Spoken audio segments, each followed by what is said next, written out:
कि हे गुरु हो जा शुरू, कि हे गुरु हो जा शुरू।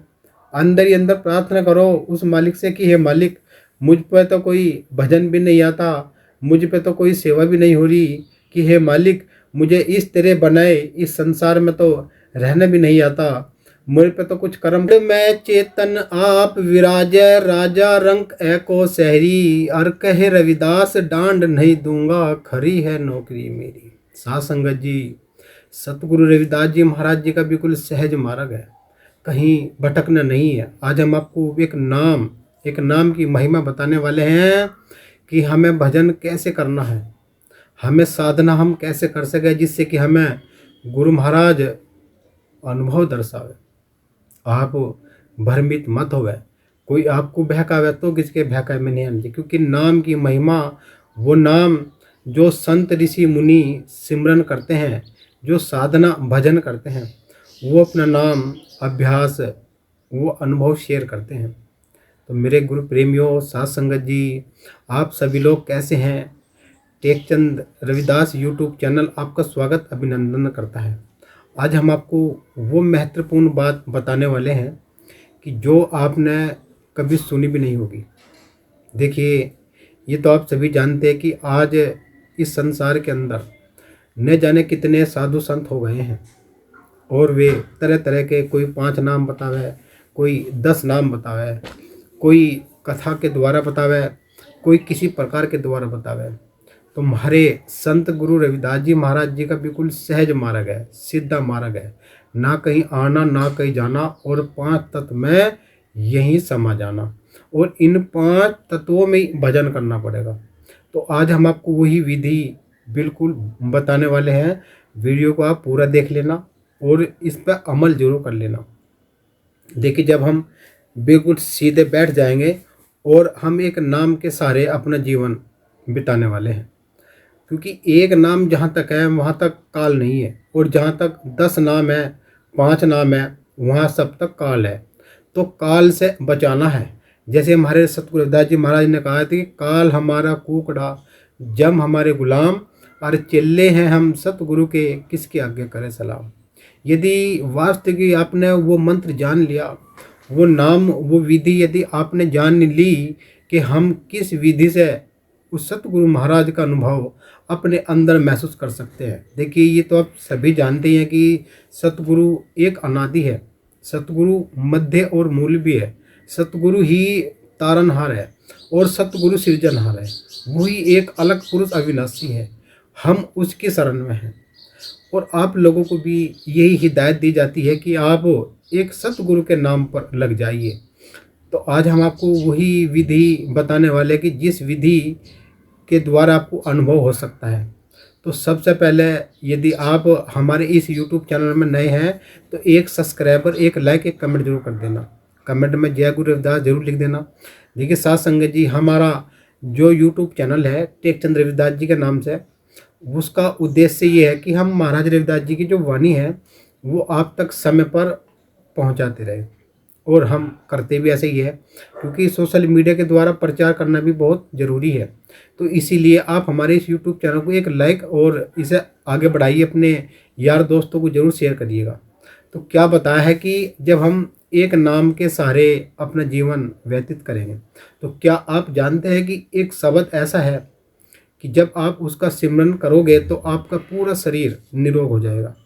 जब आप उसको अंदर महसूस करोगे तो आपके अंदर नम्रता, शीतलता, ये सब आनी शुरू हो जाएगी। जहाँ शुद्धता होगी वहाँ वो शब्द ठहर जाएगा।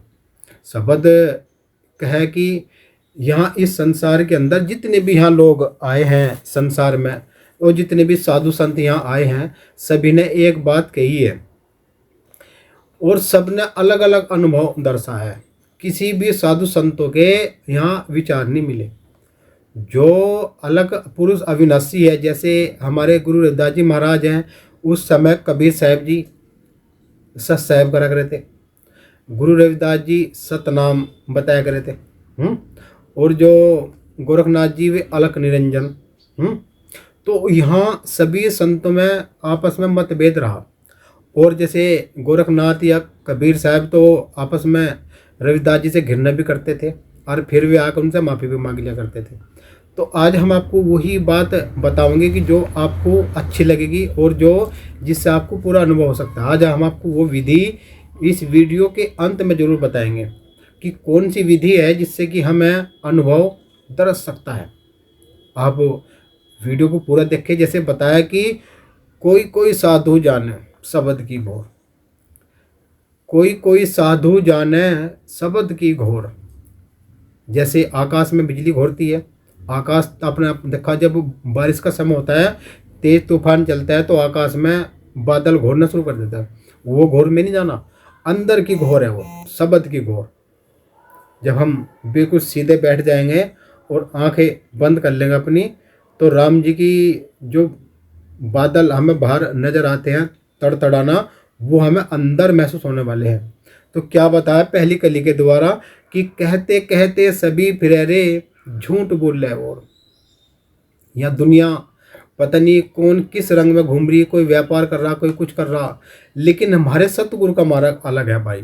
इसलिए वीडियो को पूरा देखें कि कहते कहते सभी फिरे रे झूठ बोल रहे। और सैन गुरु की परखी नहीं फिरे मचते शोर। जब हमने सैन यानी कि हमने गुरु की परख ही नहीं करी, गुरु के वचनों को नहीं हमने मानना और गुरु के वचनों पे हमने ठहर नहीं करी, तो फिर हमारे अंदर घोर की आवाज़ कैसे आ जाएगी बताओ। और कैसे हम उसका अनुभव दूसरों को बता सकें? बता तो नहीं पाने का भाई। तो भाई मैं इसीलिए आपको बता रहा कि सैन गुरु की परखी नाही फिरे मचते शोर। शोर मचाने वाले, रुका तारने वाले आपको हजारों लाखों पता नहीं कितने मिल जाएंगे। आप अपने इस YouTube चैनल पे देख लो, सोशल मीडिया पे नए नए तरीके के बाबे हैं। कोई कुछ बतावे, कोई 5 नाम बतावे, कोई 2 नाम बतावे, लेकिन हमारे सतगुरु ने एक नाम बताया। एक नाम पे ही यो तीर सके जीवन। नहीं तो अगर अनेकों नाम इसके पास आएंगे तो यो इस संसार में भवसागर मुझनु कहे नाम लिया सो जीता और नाम लिया सो हारा। आज हम आपको वो नाम इस वीडियो के अंत में जरूर बताऊंगे, वीडियो को पूरा देखें। तो क्या बताया कि आन देव की पूजा करते, आन देव की पूजा करते कोई भैरव की ओर। कि आन देव की पूजा करते कोई भैरव की ओर। और कि आन देव की पूजा करते, आन देव की पूजा करते कोई भैरव की ओर। और कोई तो पूज्य राम कृष्ण को, कि कोई तो पूज्य राम कृष्ण को मिला सभी में खोट। अब देखो, जिन्हें हम राम कृष्ण कह रहे थे उनमें भी खोट ही था। वे भी महाराज संबंदास जी कहते हैं अपनी वाणी के अंदर कि वे भी इस काल में ही गए। सत्य में तो एक रविदास ही हैं बस, जो संत हैं पूर्ण वे ही सत्य में जा सकते हैं। तो क्या बताया कि जब हमने एक विचार अपने अंदर कर लिया और सच्चाई हमारे अंदर आ गई, तो समझ लो कि हमने जंग जीत ली। तो क्या बताया कि कोई कोई साधु जाने शब्द की घोर। जब हम शब्द की घोर, शब्द को जान जाएंगे, शब्द की हमें पहचान हो जाएगी, तो जब भी हम उस नाम से जुड़ सकें, क्योंकि शब्द ही वो नाम है जो हम आपको आज बताने वाले हैं। शब्द का तो सारा खेल ही है यो। तो इसीलिए क्या बताया कि शब्द शब्द सभी कहे, कि शब्द शब्द सभी कहे रे वो शब्द है कुछ और।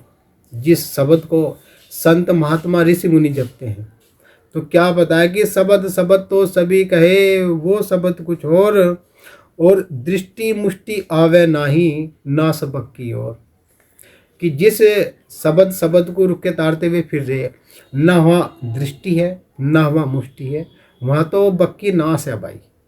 ये तो आप समझ रहे होंगे कि वहाँ बक्की नाश है। इसीलिए आपको इस बात पे विचार करना चाहिए, विवेक करना चाहिए और अपने अंदर ठहर करनी चाहिए। तो क्या बताया कि कह रविदास बेगमपुर नाचे अनहद नूर। कि कही रविदास बेगमपुर नाचे अनहद नूर।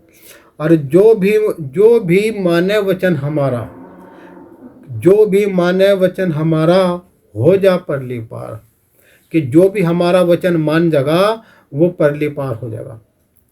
तो महाराज रविदास जी ने क्या बताया कि जो वचन का खेल है, आप देखिए वचन क्या है, शब्द क्या है और अनहद क्या है।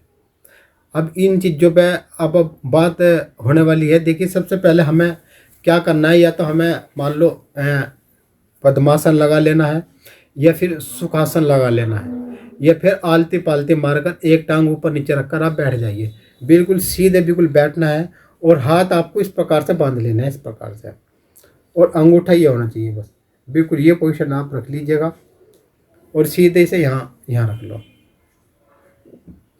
अब आपको करना कुछ नहीं है, बिल्कुल सीधे कमर को सीधे करते हुए और नाड़ को करते हुए बिल्कुल सीधे करते हुए आँखों को बिल्कुल बंद कर लेना है, और श्वास को नाभि कमल से चलती हुए महसूस करना है कि वो ब्रह्मांड यानी कि हमारे सिर की तरफ जा रही है। तो चलो एक बार देखते हैं महसूस करके।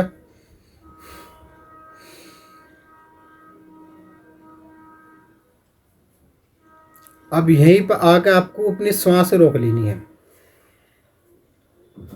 जैसे आप सांस को ऊपर लोगे तो यहीं पर आपको सांस रोक लेनी है 2 सेकंड, 4 सेकंड या 5 सेकंड। यदि आपने ये क्रिया वास्तव में की जान ली तो आप कहना कि भाई हम कहीं चले जा रहे हैं, कहीं रुकेंगे जब तो हमें कहीं ठहर मिलेगी।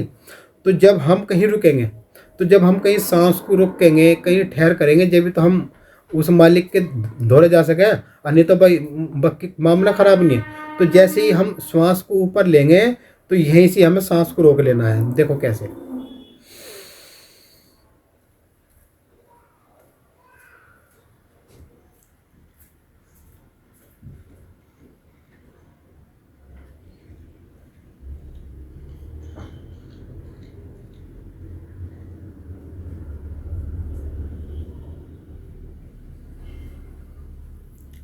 जैसे ही सांस को आप और ऊपर रुकोगे यहाँ पे, तो वहीं पे ही सतनाम सतनाम सतनाम का जाप करना है। जब आप सांसों में सिमरन करते हैं तो सबसे पहले श्वास नाभि कमल से चलती है। नाभि कमल चलकर हमारे हृदय कमल, कंठ कमल को होते हुए और बिल्कुल सीधे सहस्त्र काल तक यहाँ आती है, सिर तक। तो जैसे ही आपने देखा होगा कि हमारी ये 2 नाड़ी है, तो ये हमारा जो है राइट वाला हाथ है, ये हमारा लेफ्ट वाला है। तो जो लेफ्ट वाली जो नाड़ी है नथवा, इसको हम कहते हैं शीतल नाड़ी यानी कि चंद्र नाड़ी। और जो हमारी सीधे वाली नाड़ी है उसको हम क्या बोलते हैं, सूर्य नाड़ी। जब सूर्य नाड़ी हमारी एक्टिव हो जाएगी, ये वाली यानी कि दिन में तो सूर्य प्रकाश और रात्रि में शीतल नाड़ी, यदि ये किसी की है तो समझ लो निरोग है। एक बार फिर बता देता हूँ, जरा गौर से सुनना कि हमारी जो चंद्र नाड़ी यानी कि शीतल नाड़ी यदि हमारी चलेगी रात को, रात्रि में, तो अच्छी बात है। और जो हमारी सूर्य नाड़ी वो चलेगी हमारे दिन में, तो समझ लो कि आपको कोई शरीर में रोग नहीं है। और यदि आपकी रात को चलती सूर्य नाड़ी और दिन में चलती चंद्र नाड़ी, तो समझ लो आप ढेरों आपके शरीर में रोग है मेरे भाई। क्योंकि जैसे सूर्य में अग्नि होती है ना, सूर्य के अंदर अग्नि होती है, ऐसे ही हमारे शरीर के अंदर भी वो अग्नि तत्व उत्पन्न हो जाता है। अग्नि तो रहती है, लेकिन विशेष करके जो दिन में जो सूर्य जैसे आकाश में चमकता है, ऐसे हमारे अंदर भी चमकता है। इसीलिए हमें प्रयास करना चाहिए, यदि किसी की मान लीजिएगा कोई इस परेशानी से जूझ रहा है, तो वो अपनी नाड़ी को कैसे ठीक करें, तो आज हम आपको बता देते हैं। तो जैसा मान लो दिन निकल गया, आप चेक कर लीजिएगा कि आपकी कौन सी नाड़ी एक्टिव है। यदि आपको लगा कि भाई सूरज निकलने के बाद भी आपकी चंद्र नाड़ी एक्टिव है, तो आपको क्या करना होगा, जैसे मान लीजिएगा आपने भोजन कर लिया, 9 बजे कर लिया, 7 बजे कर लिया, 8 बजे कर लिया या 11 बजे कर लिया, फिर भी आपकी जो है चंद्र नाड़ी एक्टिव है, तो आपको क्या करना है, आपको बिल्कुल बायां हाथ के नीचे से मतलब सिर के नीचे धरते हुए और बाई कड़वट आपको लेट जाना है, और घुटने के ऊपर घुटना हो, एड्डी के ऊपर बिल्कुल एड्डी हो। तो जब इस तरीके से आप लेट जाओगे तो आपकी जो है सूर्य नाड़ी एक्टिव हो जाएगी वहाँ, और आप अगले दिन तक की एनर्जी आपके अंदर मिल जाएगी। यानी कि 24 घंटे की एनर्जी आपके अंदर मुश्किल से 10 या 5 मिनट में आ जाएगी। यदि आपने उस समय 20 मिनट भी आराम कर लिया, यानी कि बाईं कड़वट ले गए और बायां हाथ अपने सिर के नीचे रखते हुए, तकिया का इस्तेमाल नहीं आप कर सकते, चाहो तो हल्का फुल्का कर भी सकते हो, और पैर के मतलब घुटने के ऊपर घुटना, एड्डी के ऊपर एड्डी, आप बिल्कुल सीधा होकर लौट जाए इस सीधी मुद्रा में, तो आप देखोगे कि आपका शरीर बिल्कुल बज्जर का हो जाएगा और आपकी सूर्य नाड़ी एक्टिव हो जाएगी। तो ये इसकी एक प्रक्रिया थी जो हमने बिल्कुल सहज आपको बताई है और भजन आपको बताया गया है। और जब हम अपने शरीर की नाड़ियों को ठीक कर लेंगे, शुद्ध कर लेंगे और थोड़ी देर बैठना शुरू कर लेंगे अभ्यास, तो हमारा ध्यान लगना शुरू हो जाएगा। तो क्योंकि सतगुरु महाराज ने सहज मार्ग बताया है, सहज महाराज रविदास जी ने कहा है कि तुम कुछ नहीं करना, यानी कि 7 पैर तो अपने घर का धंधा करो और 1 पैर वो भी लिकड़ते बढ़ते तुम गुरु के नाम पे लगे रहो। क्योंकि गुरु वो नाम है, गुरु का वो शब्द है जो गुरु के नाम पे अटल हो जाएगा। जैसे कहा ना कि गुरु हो जा शुरू, जैसे ही मान लीजिए कि आपने ध्यान लगाना शुरू करा बिल्कुल सीधे बैठ के, तो आपने आंखें बंद कर ली, रिलैक्स होगी, सभी चिंताएं छोड़ दो, सांस को ऊपर उठाओ और वहीं कहो कि हे गुरु हो जा शुरू, कि हे गुरु हो जा शुरू। अंदर ही अंदर प्रार्थना करो उस मालिक से कि हे मालिक, मुझ पर तो कोई भजन भी नहीं आता, मुझ पे तो कोई सेवा भी नहीं हो रही, कि हे मालिक मुझे इस तरह बनाए, इस संसार में तो रहना भी नहीं आता, मुझ पे तो कुछ कर्म करना भी नहीं आता, मुझ पे तो कुछ आपकी जो पाठ है, आपके जो मंत्र है, मुझ पर तो वे भी पढ़े नहीं जा रहे क्योंकि मैं तो पढ़ा लिखा नहीं हूँ। कि हे मालिक मुझ पर इतनी मेहर कर दे कि मैं इस तरह बनाए संसार में कम से कम 2 वक्त की रोटी और सुख शांति से मैं आपका सिमरन करते हुए अपना जीवन व्यतीत कर लूँ। कि हे मालिक आप मुझ पर इतनी दया मेहर करोगे तो मैं आपका उपकार जीवन में जन्म जन्म तक भी लूँगा तो भी मैं आपका उपकार नहीं उतार पाऊंगा। कि हे सच्चे मालिक, हे सच्चे पातशाह, तू सतगुरु पूरन है, मैं तो तेरा एक तिनके के समान का एक सेवक हूँ। महाराज मुझ पर सेवा भी नहीं करनी आती और मुझ पर तो तेरे बनाए इस संसार के लोगों से बातचीत करनी भी नहीं आती कि मुझे उनसे कैसे बात करनी है और कैसे मुझे उनके साथ रहना है। मेरे पे तो कुछ आता ही नहीं है मालिक, तू मेरे इस अज्ञान को दूर कर दे और मुझे सच्चा जो अनुभव है वो मालिक मुझे दर्शा दे।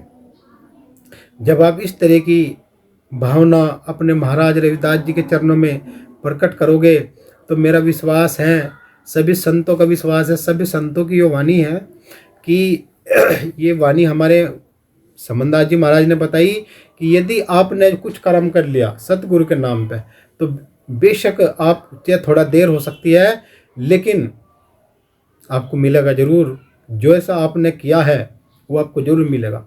तो आप मान लीजिएगा आप पे कुछ कहना नहीं आता, आप पे कोई बात करनी नहीं आती, आप पे कोई विचार करना नहीं आता, आप पे कोई कर्म करना नहीं आता, आप पे कोई व्यापार करना नहीं आता, आप कहो ना उस मालिक से, हे मालिक मुझ पे कोई कर्म करना नहीं आता, मुझे सिखाइए ना।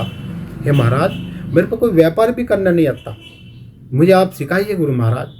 जब आप उनसे अरदास करोगे, विनती करोगे तो गुरु महाराज तुम पे दया करेंगे और धीरे धीरे तुम्हारे अंदर के सारे वे खत्म हो जाएंगे, तुम्हारे अंदर वो नम्रता, वो प्रेम रस आ जाएगा और तुम जो भी एक बार मात्र तुमने कोई चीज़ पढ़ ली तो वो तुम्हारे याद हो जाने वाली है। तो महाराज रविदास जी ने बिल्कुल साफ साफ बताया कि भ्रम छोड़ो और सतगुरु से नाता जोड़ो। जहाँ तक भ्रम है वहाँ तक काल है, भ्रम को छोड़ना है और काल से हमें बचना है। काल से तो हमारे सतगुरु अपने आप बचा देंगे जब हम सही कर्म पे लगे रहेंगे। तो देखिए साथ संगत जी, हमने आपके लिए ये एक वीडियो बनाई इसलिए क्योंकि लोग भ्रम की तरफ जा रहे हैं। अब देखिए चमार समाज के लोग हैं, चमार समाज के लोग यदि एक सतगुरु को अपने को मान ले तो क्या बिगड़ जाए उनका। वे इंगे तिंगे देवी देवता में भगे फिर रहे, निंगे तिंगे। चमार कौन है ये भी आप समझ लियो कि इस संसार में प्रत्येक इंसान चमार है, बिना चाम के कोई भी नहीं है। कोई ना जाट है, ना ब्राह्मण है, ना गुज्जर है। इस संसार में जात बना दी, किसने बनाई भाई? इस संसार के लोगों ने बनाई। लेकिन एक मालिक, एक परमात्मा, एक सतगुरु ने, वहाँ कोई जाति नहीं है, वहाँ कोई जात बिरादरी नहीं है, वहाँ तो एक सत में एक सतरूप है। इसीलिए साध संगत जी, संत रविदास जी महाराज ने सच्चा ज्ञान बताया है और सच्चा पाठ उन्होंने पढ़ा है। जब तक हम उस पाठ को नहीं समझने के, विचार को नहीं समझने के, तो इसीलिए तो हमने आपके लिए ये वीडियो बनाई है, जिससे कि आप कहीं भटकते न फिरें। अब मान लीजिएगा एक बात आप ये सुन लो कि जीवन के बहुत गहरे सत्य को यदि हम आपको एक छोटी सी भाषा में समझाने लगे तो क्या आप समझ सकते हो? नहीं समझ लेंगे। यानी कि जिस चीज़ को आपने पिछले 20 सालों से, 50 सालों से या 1000 सालों से जो चीज़ इस संसार में व्याप्त है, तो वो धीरे धीरे ही इस संसार से जा सकती है, एकदम नहीं जाने की। इसलिए हमारे समनदास जी महाराज ने अब के बहुत लोग सुधार दिए, बहुत लोग सुधार दिए। तो इसीलिए अब के जब दोबारा वे फिर आएंगे महाराज, अब के फिर सुधार देंगे। पहले रविदास जी महाराज ने सुधारे थे, सभी ब्राह्मण और बनियों को, ठाकुरों को, सबको ज्ञान दर्शाया था। फिर उनके बाद मामचंद दास जी आए, ज्ञान भिक्षुदास जी महाराज आए, समनदास जी महाराज आए, फिर कोई ना कोई आ जाएगा। तो इसीलिए आप लोगों से यही बात करनी है कि आप भरम को छोड़ के एक सतगुरु के नाम पे लगो, बस किसी के चक्कर में मेरे को न लगो। तो एक छोटा सा जो सत्य है उसे आपको समझने में कुछ समय लग सकता है, पर धैर्य रखो, विवेक रखो, अपने अंदर ही महसूस करो।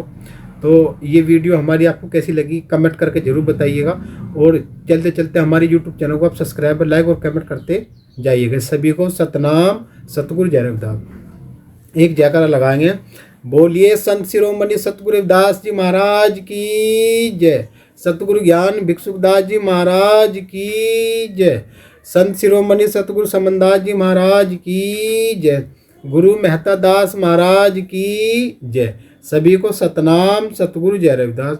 गुरु महाराज सब पे दया मेहर करे, गुरु महाराज सबके घर में सुख शांति लाए और सब पे अपनी दया मेहर बरसाते रहे, ऐसी विनती हम अपने सतगुरु रविदास जी महाराज के चरणों में करते हैं। सतनाम सतगुरु।